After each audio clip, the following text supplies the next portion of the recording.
Hello and welcome to Zimstek Media.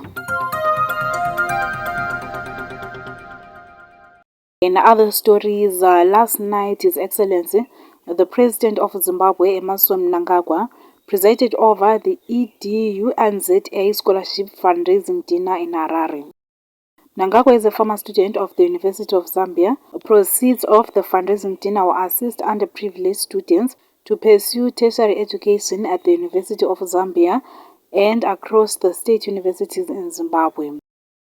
At the fundraising dinner, prominent businessman and ZANU-PF Central Committee member Dr. Kuda Tagwirei paid $1.8 million United States dollars for the iconic vehicle first used by Mnangagwa. Thank you very much. I want to thank the President for allowing me to bid for his car. You could tell that this is a very special moment for him.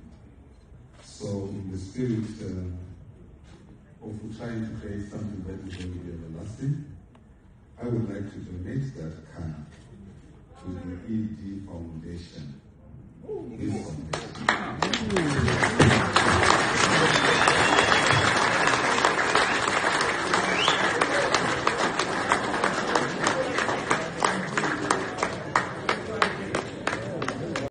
For more stories, please do like and subscribe.